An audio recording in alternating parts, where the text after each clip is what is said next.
Friends, जय साईं। दोस्तों, आपने पाइथागोरस का नाम तो सुना होगा। हाँ, पाइथागोरस प्रमेय। दोस्तों, ये वो नाम है जो बहुत परेशान करता है हम लोगों को। पाइथागोरस प्रमेय, इनका दूसरा नाम बौधायन प्रमेय भी है।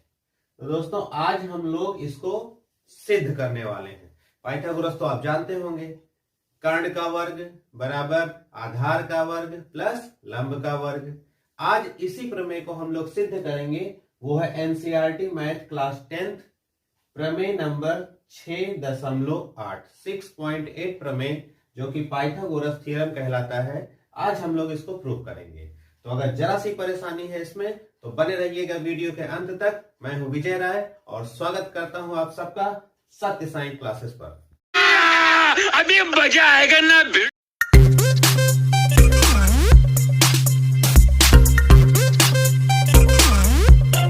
दोस्तों, देखता हूं आज का सवाल। लिखा हुआ है, एक समकोण त्रिभुज में कर्ण का वर्ग शेष दो भुजाओं के वर्गों के योग के बराबर होता है। चलो इसको फिर से देखो, मैंने कहां कहां मार्क किया हुआ है। समकोण त्रिभुज, हमको कैसा त्रिभुज चाहिए? समकोण त्रिभुज जिसमें कर्ण का वर्ग, अब समकोण है तो समकोण के सामने की भुजा तो कर्ण कहलाएगी, आप सबको पता है। तो कर्ण का जो वर्ग होगा वो हमारे शेष दो भुजा, तो कर्ण को छोड़ दिया जाए तो क्या बचा हमारा लंब और आधार। तो लंब का वर्ग प्लस आधार का वर्ग, इन दोनों के वर्गों के योग के बराबर होता है। इस चीज को अगर एक फिगर में कन्वर्ट किया जाए तो कैसे होगा? देखो, मान लो हमको एक त्रिभुज चाहिए, ये रहा हमारा त्रिभुज, और त्रिभुज कैसा होना चाहिए? समकोण कह रहा है। चलो इसका नाम रख देते हैं। ये है ए, ये है बी और ये है सी, जिसमें कि बी हमारा क्या है? समकोण। तो अगर मैं इसकी ज्ञात की बात करूं तो मैं अगर यहीं लिख दूं ज्ञात है, क्योंकि पता तो रहेगा भाई, प्रूव करना है। तो ज्ञात में ए बी सी कैसा त्रिभुज है? समकोण त्रिभुज है। तो हम यहां लिखेंगे त्रिभुज ए बी सी एक कैसा है? समकोण त्रिभुज है। समकोण त्रिभुज है। अच्छा, जब समकोण होगा तो कोई ना कोई एक 90 अंश भी होगा। तो आपका 90 अंश कहां दिख रहा है? जहां कोण बी बराबर 90 अंश। ये लिखना इसलिए जरूरी है कि हमको पता है कि जहां समकोण होगा उसके जस्ट सामने कौन मिलेगा? कर्ण। ठीक, ओके। अगर ज्ञात है तो हमें सिद्ध क्या करना है? चलो हम लोग इधर देखते हैं भाई। अब हमें सिद्ध करना है, क्या करना है? सिद्ध करना है। बहुत ध्यान से देखना आप लोग, बहुत ही इंपॉर्टेंट प्रमेय है ये।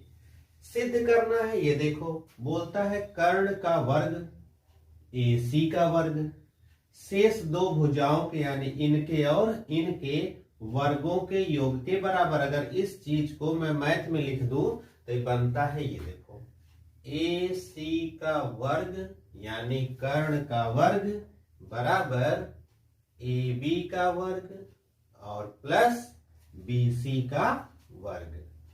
समझ गए आप लोग? ठीक, इसके लिए हमें थोड़ी सी रचना करनी पड़ेगी। रचना हमें ये करना है कि यहां जो B आपका दिख रहा है, यहां से सम्मुख भुजा पे हम लोग एक लंब खींच देंगे, शीर्ष लंब। ये देखिए, मैंने इसको रेड से बताया। क्यों रेड से बताया? अभी थोड़ी देर बाद आपको समझ में आ जाएगा। अगर ये लंब है तो ये देखो 90 अंश इसका बता रहा है कि ये लंब है भाई। अब इसका कोई एक नाम दे देते हैं। चलो इसको नाम दे दिया हमने डी।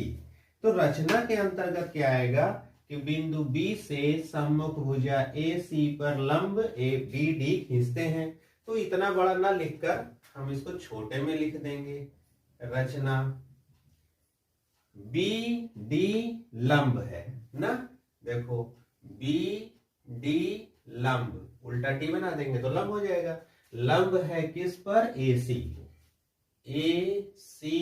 पर खींचते हैं। ओके, चलो भाई इतना कार्यक्रम तो आपका हो गया। ज्ञात है, सिद्ध करना है, सिद्ध करने के लिए जो रचना हमें लगी वो हमने ले लिया। अब हम लोग आते हैं अपने मुख्य बिंदु उपपत्ति पर।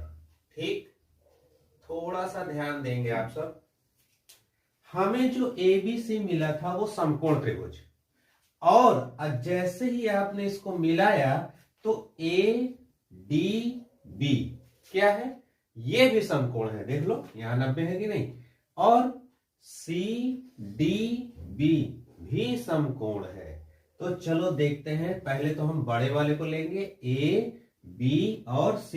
थोड़ा सा आप ध्यान ये देखिए, इसको मैंने नंबर 1 लिख दिया। कौन सा नंबर लिख दिया, A। अब हम बड़े वाले के साथ नंबर 1 को पकड़ेंगे, ABC के साथ ले लेंगे AD और B। ठीक, अभी नीचे मत देखना आप लोग। चलो, त्रिभुज ABC तथा त्रिभुज देखो ABC तथा ADB में क्या करने वाले हैं, देखो बताते हैं ना। ABC तो B समकोण है, तो ABC के लिए जो कर्ण बनेगा वो कौन बनेगा, AC बनेगा ना।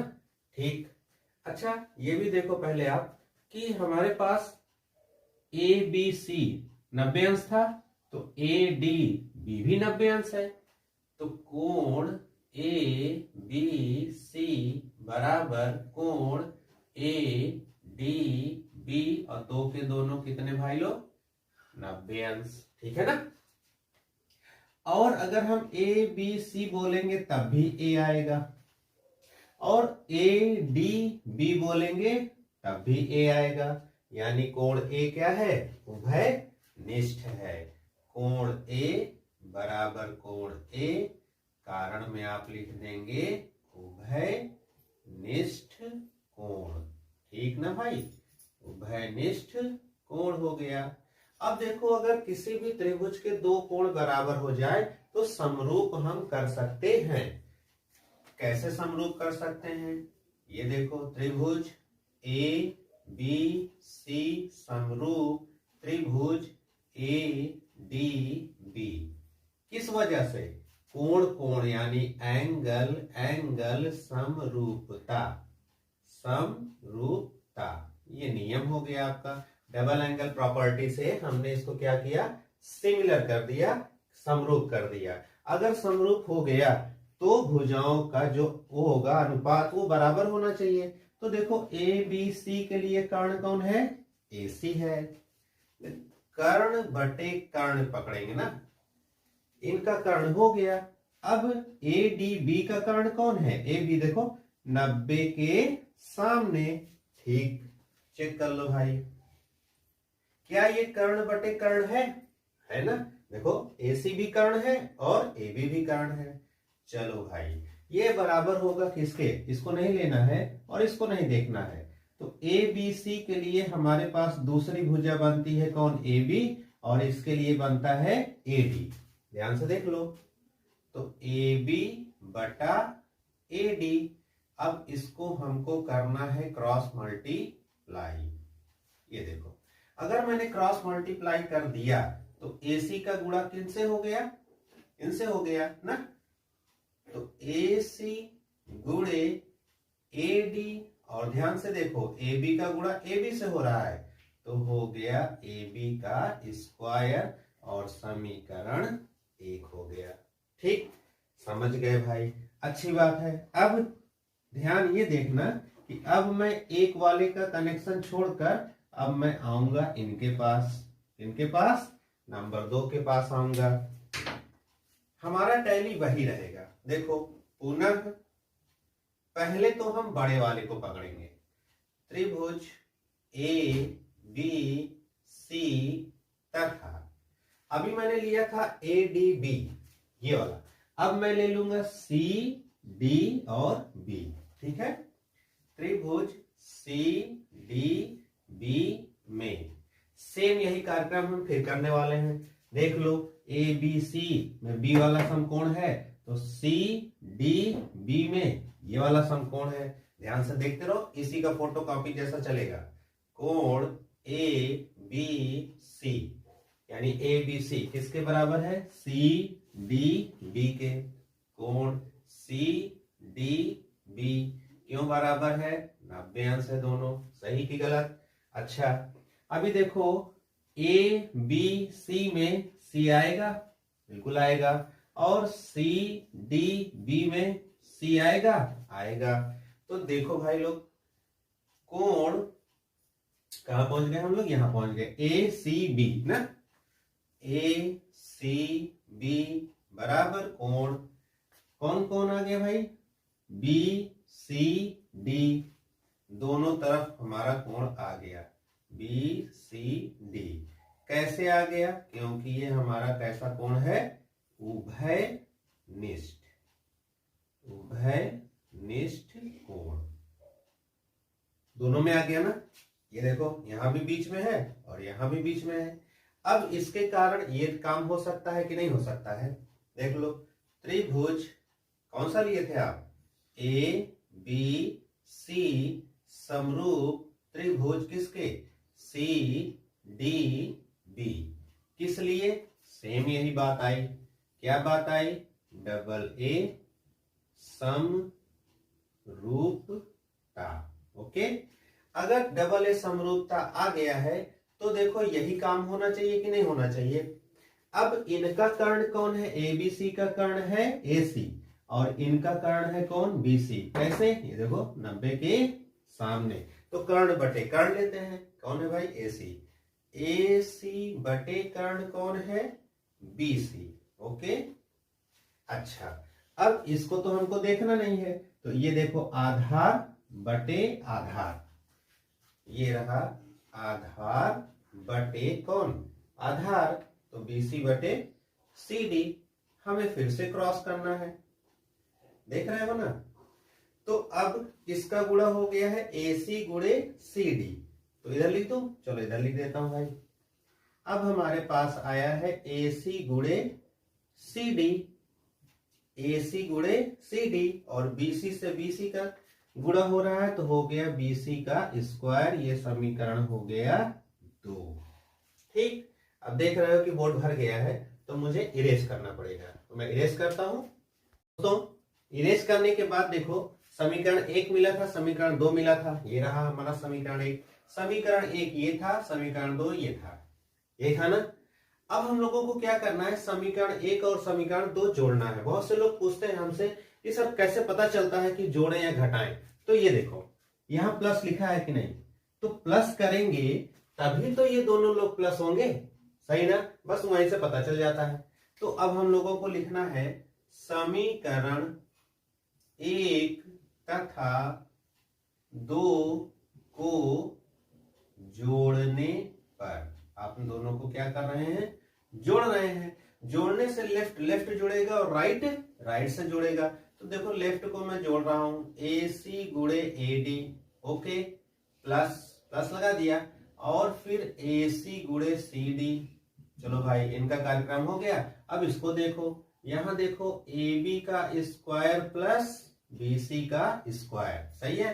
अब ध्यान से देखो कि इनके पास भी ए सी है और इनके पास भी ए सी है, तो ए सी हो जाए कॉमन हमारा, ए सी, ओके। अब ए सी कटने के बाद इनके पास बचा हुआ है ए डी और लगेगा प्लस, ये हो गया सी डी। इधर जो है उसको चलने देते हो ऐसे, कोई शक नहीं होना चाहिए भाई आप सबको। ये देखो आप जरा सा देखो कि ए डी और सी डी को जब मैं जोड़ूंगा, ये देखो फिगर में, ये रहा ए डी और ये रहा सी डी। अगर ये दोनों जुड़ जाएगा तो क्या बना लेगा भाई? ए सी बनाएगा कि नहीं बनाएगा? तो यहां भी हो गया ए सी और यहां जुड़ने के बाद भी हो गया ए सी, वहां से आप चेक कर सकते हो। फिर क्या बचा? ए बी का स्क्वायर प्लस बी सी का स्क्वायर। अब बताओ ए सी और ए सी का जब गुणा होगा तो क्या बनेगा?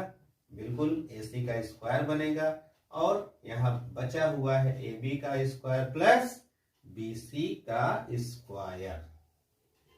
तो देखो दोस्तों, कहीं ना कहीं यही चीज हमको प्रूव भी करना था। क्यों?